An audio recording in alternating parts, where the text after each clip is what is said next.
Shalom.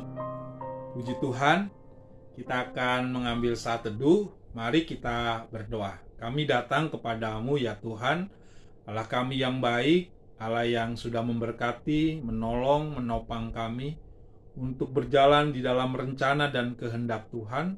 Saat ini kembali kami mau merenungkan sabdamu.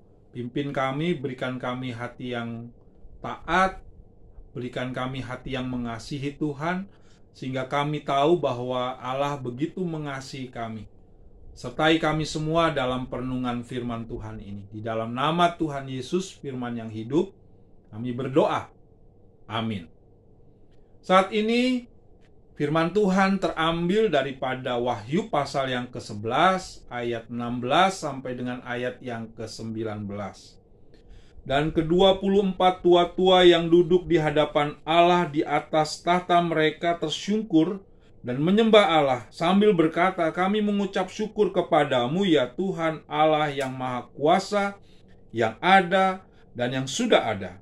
Karena Engkau telah memangku kuasamu yang besar dan telah memulai memerintah sebagai raja.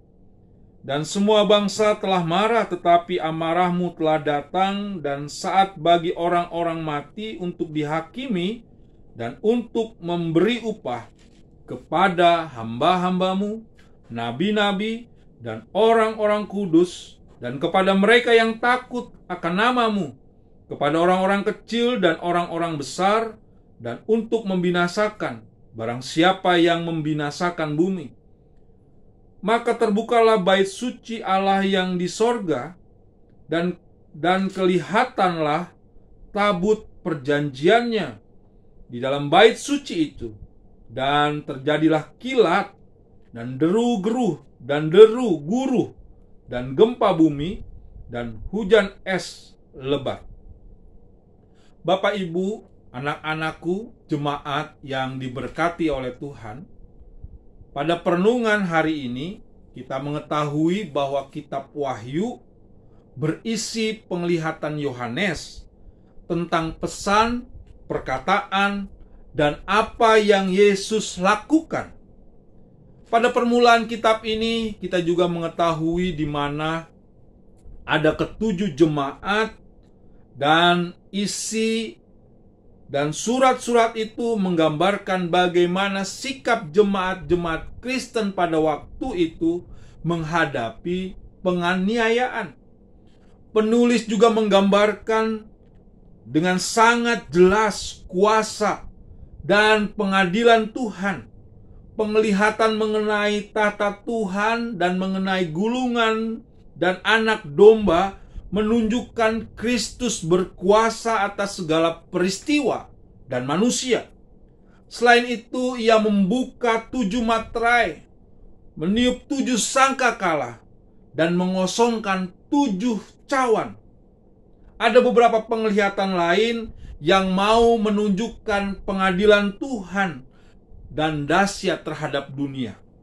Tetapi setelah penderitaan berakhir, umat Tuhan yang setia akan mendapat upah mereka. Pada perenungan kita hari ini, di mana ada malaikat yang meniup 7 sangkakala, di mana ingin menyampaikan pesan di antaranya. Yang pertama, kuasa ada di tangannya. Kuasa ada di tangannya Tuhan. Angka 7 di dalam kitab Wahyu ingin menunjukkan kesempurnaan kuasanya Tuhan. Ada 7 materai, ada 7 cawan, ada 7 sangkakala. Semua ini ingin menunjukkan kuasa ada di tangan Tuhan. Dan kita juga mengetahui di mana kuasa ini dimiliki oleh Kristus. Kitab Matius mengatakan bahwa Yesus memiliki kuasa baik di sorga maupun di bumi. Jadi percayalah akan kuasanya Tuhan yang memimpin manusia untuk mendapatkan kehidupan yang kekal. Tentunya bagi orang yang mengasihi Tuhan, bagi orang-orang yang hidup di dalam jalan dan rencananya, biarlah kita tetap mengingat kuasanya ada di dalam tangan orang-orang yang mengasihi Tuhan. Yang kedua, penghakiman dan keadilan ada di dalam kontrolnya. Kitab Wahyu ini juga berkata, hamba-hambamu, nabi-nabi, orang-orang kudus, orang besar dan kecil yang hidup takut akan namamu, mereka akan dihakimi dan mendapat upah dari Tuhan. Ia akan menghukum, tetapi ada upah bagi yang taat kepadanya. Seberat dan sesukar apapun dalam menjalani hidup ini, asal Tuhan yang menolong, maka kita mampu melaluinya. C.S. Lewis berkata, kerasnya Allah lebih baik daripada lembutnya manusia, dan tekanan yang Dia berikan sesungguhnya adalah pembebasan kita. Penghakiman sebagai salah satu terpenting dari keadilan Tuhan sering tidak terlihat, sehingga banyak orang meragukan Tuhan akan menegakkan keadilan. Melalui hari lepas hari yang Tuhan berikan kepada kita, kita akan melihat betapa pemeliharaan Tuhan, keadilan Tuhan akan berlaku bagi orang-orang yang mengasihinya.